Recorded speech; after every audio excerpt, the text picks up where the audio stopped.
ഇന്നും ഈ പത്രത്തിൽ മൊത്തം വാർത്തയാണല്ലോ.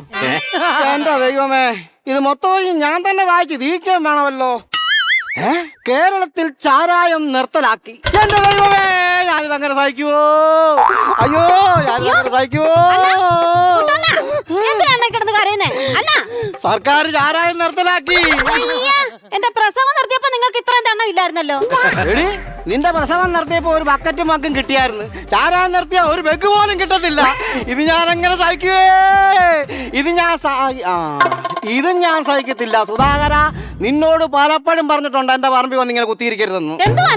എടി, ആ സുധാകരന്റെ വീട്ടിലെ പട്ടി യൂറോപ്യൻ ക്ലോസറ്റിൽ പോകുന്നുണ്ട്. എന്നിട്ടും അവന് നമ്മുടെ പറമ്പിൽ വന്നിരുന്നാലേ സമാധാനം വരുത്തുള്ളൂ. അയ്യോ, അതാ സുധാകരനൊന്നുമല്ല. അവൻ ഇപ്പൊ ആ തോട്ടുവരമ്പത്തല്ലയോ പോകുന്നത്. നിന്നോട് ആര് പറഞ്ഞു? ഞാൻ ഇന്നലെ ആ തോട്ടുവരമ്പത്തോട് ഇങ്ങോട്ട് വരുമ്പോഴേ അവിടെ ഒരു പെരുമ്പാമ്പ് വാല് ചുരുട്ടി വട്ടയില കൊണ്ട് തുടച്ചിട്ട് പറയുവാ ആ സുധാകരൻ കാണിച്ച പണിയാന്ന്. നീ അവനെ കൂടുതൽ സപ്പോർട്ട് ചെയ്യാൻ നിൽക്കണ്ട കേട്ടോ.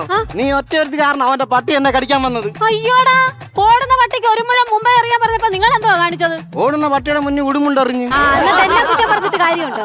നീ വേണ്ട, ആ പട്ടിയുടെ നോട്ടം കണ്ടറിയാ അത് ജീവിതത്തെ ഇറച്ചി കണ്ടിട്ടില്ലെന്ന്. പക്ഷെ എന്നെ ഒന്നും ചെയ്തില്ല. കാര്യം എന്താ? പട്ടിക്ക് പോലും വേണ്ട. എടി, നീ പോയി നഷ്ടപരിഹാരം മേടിച്ചോണ്ട് വരുന്നുണ്ടോ? പിന്നെ തുണി ഉരിഞ്ഞ് കാണിച്ചാലും നഷ്ടപരിഹാരം അവർക്ക് അങ്ങോട്ട് കൊടുക്കണം. എന്നാ നീ പട്ടിയെ പൂട്ടിയിടണെന്ന് പറ. എന്റെ അണ്ണാ, ഞാൻ അത് പറയാൻ അവരുടെ വീട്ടിൽ പോയി. അന്നേരം അവിടെ മക്കള് രണ്ടുകൂടെ ഭയങ്കര കുശുകുശു. അത് ചക്ക സീസൺ കഴിയുമ്പോ അങ്ങ് നിന്നോളൂ. സത്യമാണ് ഞാൻ പറഞ്ഞേ, എന്നെ വിശ്വസിക്ക്. അയ്യോ, നിങ്ങളെ ഞാൻ എങ്ങനെ വിശ്വസിക്കും? ഫിഗർ ആർട്ടിസ്റ്റ് ആണെന്ന് പറഞ്ഞ് കള്ളം പറഞ്ഞില്ലേ മനുഷ്യ നിങ്ങളെന്നെ കല്യാണം കഴിച്ചത്? ഞാൻ വിചാരിച്ചു വല്ല സിനിമാ നടന്മാരുടെ ഫിഗർ ചെയ്യുമായിരിക്കുമെന്ന്. ഇവിടെ വന്നപ്പോഴല്ലയോ ഘോഷയാത്രയ്ക്ക് മാനിന്റെ മയിലിന്റെ ഫിഗർ തുള്ളുവാന്ന് കണ്ടത്. എന്താടി മയിൽ, എന്താടി ഫിഗർ അല്ലയോ? നിങ്ങളുടെ ഈ മയില് തുള്ളല് കാരണം നമ്മുടെ മോനെ നാട്ടുകാർ വിളിക്കുന്നത് എന്താ അറിയാവോ? മയിലിന്റെ മോനെ. മാനാകും, മയിലാകും, പാമ്പാകും. എന്റെ പാമ്പിനെ കണ്ട് നീ മേടിച്ച് നിൽക്കുവാന്നോ? ഞാൻ അടുത്ത് വാ, അണ്ണൻ ചീറ്റത്തില്ല. അതെനിക്കറിയാൻ ചീറ്റത്തില്ല. ഞാൻ പിന്നെ ഇത്രയും കാണിച്ചിട്ട് നീ എന്തോ മാറി നിൽക്കുന്നത്? എന്തേലും സാധനം വെറുതെ കിടന്ന് ചെയ്യുന്ന കണ്ട ഞാൻ ആ വഴിക്ക് വരത്തില്ല. എടി, നിന്റെ ആഗ്രഹം പോലെ ഞാൻ ഇന്ന് സിനിമ നടന്മാർ ഫിഗർ ചെയ്യാൻ പോവാ. ഇത് മീശ വരയ്ക്കാനുള്ള ഉമ്മുക്കിരി, ഇത് മമ്മൂട്ടി ചെയ്യുമ്പോ വെക്കുന്ന പഴം, ഇത് മോഹൻലാലിന് ചെയ്യുമ്പോ വായി വെക്കാനുള്ള ബന്ന്. എന്നാ പിന്നെ അണ്ണൻ കണ്ട് ഇതുകൂടെ കൈവച്ചു. ഇതെന്തോ പരിപാടി കഴിയുമ്പോ മൂക്കി വെക്കാനുള്ള പഞ്ഞി. എന്റെ അണ്ണ, നിങ്ങൾ ഈ കോപ്രായം കാണിക്കേണ്ട വല്ല കാര്യമുണ്ടോ? ഒരു നേരത്തെ ആഹാരത്തിന് വേണ്ടിയാണ് ഞാൻ കാണിക്കുന്നത്. 3 നേരത്തെ ആഹാരം ഈ മേശപ്പുറത്തിരിക്കുന്നു, എന്നിട്ടാ ഒരു നേരത്തെ ആഹാരത്തിന് വേണ്ടി. അണ്ണ, നിങ്ങൾ ആ ഉമക്കരി എടുത്ത് പല്ല് തെച്ചാ പഴവും പന്നും എടുത്ത് തിന്നാൻ നോക്ക്. വേണ്ട, ആ ബാങ്കുകാർ ഇപ്പൊ ഇങ്ങോട്ട് വരും. നിങ്ങൾ ഈ തുണി ഊരിക്കളാ. ലോണ് വേണ്ടായോ? അങ്ങനെ നഗ്നത കാണിച്ചു കിട്ടുന്ന ഒരു ലോണും എനിക്ക് വേണ്ട. ഇനി നിനക്ക് അത്യാവശ്യമാണെങ്കിൽ ഒരു ജട്ടി ഇട്ടുകൊണ്ട് നിൽക്കാം. എന്റെ അണ്ണ, ഈ മയിലിന്റെ ഡ്രസ് ഊരി കളയാനാ ഞാൻ പറഞ്ഞത്. എടി, നീ അല്ലേ പറഞ്ഞ ബാങ്ക് മാനേജർ വരുമ്പോ ഈ മയിൽ ആടി കാണിക്കണമെന്ന്? ഈ മയിൽ ആടി കാണിക്കണമെന്നല്ല പറഞ്ഞത്, ഈ മയിലടി കാണിക്കണമെന്നാ പറഞ്ഞത്. അല്ലടി വിമലെ, ഈ ബാങ്കുകാർ വരുമ്പോ നാട്ടുകാരോട് ചോദിക്കുമ്പോ ഞാൻ വെറും മയിലാന്ന് പറഞ്ഞാ നമുക്ക് ലോൺ കിട്ടുമോ? സ്വഭാവം ലോണുമായിട്ട് ഒരു ബന്ധവും ഇല്ല. അല്ലെങ്കിൽ ഞാൻ പിന്നെ പ്രായോഗിക ബുദ്ധി കാണിച്ച് രക്ഷപ്പെടും. അതെന്തു അണ്ണാ?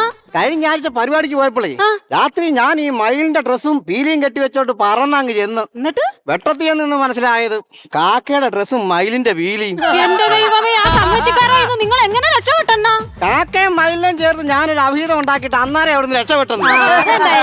പിന്നെ എന്റെ അണ്ണ, ഈ ഉടുപ്പൊന്നും മാറ്റിയിട്ട് ആ കറുത്ത കോട്ടൊന്നും എടുത്തിടണ്ണ. എടി, ഓടി എവിടുന്ന്? വാഴത്തോട്ടത്തിൽ വവ്വാലിനെ ഓടിക്കാൻ വേണ്ടി ആ കറുത്ത കോട്ട് വിട്ട് വവ്വാലിന്റെ ഫിഗറും ചെന്ന് ഞാൻ വാഴത്തോട്ടത്തിൽ ഇങ്ങനെ കീഴ്ക്കാൻപാട് കിടക്കുക. എന്നിട്ടെന്താ, 15 കൊല്ലം മുമ്പ് നാട് വിട്ടുപോയ അമ്മ വന്നെന്നും പറഞ്ഞ് 10-25 വവ്വാല് വന്നു ഉമ്മ വെക്കുന്നു, കെട്ടിപ്പിടിക്കുന്നു. എന്റെ ദൈവമേ, അതിനിടയ്ക്ക് ഒരു വവ്വാല് പറയുവാ ഞാൻ അമ്മ വന്ന സന്തോഷം ഞാൻ പോയി അച്ഛനെ വിളിച്ചോണ്ട് വരാമെന്ന്. ആ സെക്കൻഡ് ഞാൻ അവിടുന്ന് മുങ്ങി. അതെന്താ? മക്കള് സ്നേഹം കാണിച്ചപ്പോ ഇത്രയും. അപ്പൊ 15 കൊല്ലം മുമ്പ് ഭാര്യയെ കാണാത്ത ഭർത്താവ് വരുമ്പോ എന്റെ അവസ്ഥ എന്താ ആയിരിക്കും? എന്റെ അണ്ണ, നിങ്ങൾ ആ ഗൾഫിലെ പരിപാടിക്ക് പോയായിരുന്നെങ്കിൽ ഈ വവ്വാലിനെ പേടിക്കേണ്ട വല്ല കാര്യം ഉണ്ടായിരുന്നോ? വേണ്ടേ, ഗൾഫിലെ പരിപാടിക്കാരും മിണ്ടിപ്പോയേക്കരുത്. എന്താ? എടി, അവന്മാര് പറയുവാ പരിപാടി കഴിയുമ്പോ നിനക്ക് ഗർഭം തരാമെന്ന്. ഗർഭമല്ല, ദീർഘം. എല്ലാം സംഭവിച്ചു കഴിഞ്ഞാൽ പിന്നെ നാട്ടുകാരെന്നെ പിഴച്ച മയിലെന്ന് വിളിക്കുന്നു. എങ്ങനെ വിളിക്കാതിരിക്കും നിങ്ങൾ? നിങ്ങളെ നിങ്ങളുടെ കൂടെ പഠിച്ചവരെല്ലാം വലിയ നിലയിലായി. അത് പറഞ്ഞിട്ട് കാര്യമൊന്നുമില്ല. താണ്ട ആ എലീനയും ഡയാനയും ശ്രീവിദ്യയൊക്കെ ഞങ്ങളുടെ അപ്പൂപ്പൻ്റെ കൂടെ പഠിച്ചവരാ. അവരിപ്പോ സെറ്റ് പല്ല് വെച്ച് ചിരിക്കുന്നു, ഞങ്ങളുടെ അപ്പൂപ്പൻ സെറ്റ് പല്ലില്ലാതെ കരയുന്നു. വേണ്ട വേണ്ട, വയ്യാതെ കിടക്കുന്ന അപ്പൂപ്പനെ പറ്റി ഇങ്ങനൊക്കെ മോശം പറയാമോ അണ്ണാ? ജീവിച്ചിരുന്നപ്പോ ആരാന്നല്ലോ നിനക്കറിയാവോ? ഓസ്ട്രേലിയ കങ്കാരുവിന്റെ ഫിഗർ ചെയ്യാൻ പോയതാ.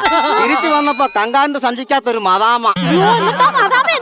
ആ കങ്കാരുന്റെ സഞ്ചി തന്നെ പുറത്തിട്ടോണ്ട് ഇടുക്കി മലനിരകളിൽ തേയിലുന്നുള്ളുന്നു. ആ വക 2 മക്കളും ഉണ്ട്, ഒരു തേയിലക്കുളന്തും ഒരു മാലിക്കുളന്തും.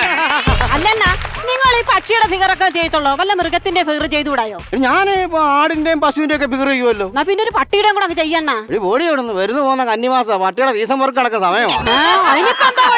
ഒരു കൊച്ചാ ഞാൻ പല പ്രശ്നത്തിൽ കിടക്കും, പിന്നെ അതിന് കുരുക്കൂടെ എനിക്ക് തല വരാം. നീ പോ, വേറെ പണിയല്ലോ നോക്കൂ. ഫോൺ അടിക്കുന്നു, നിങ്ങളെ ഫോൺ നിർത്തി. ഇവിടെ ഉണ്ടോ?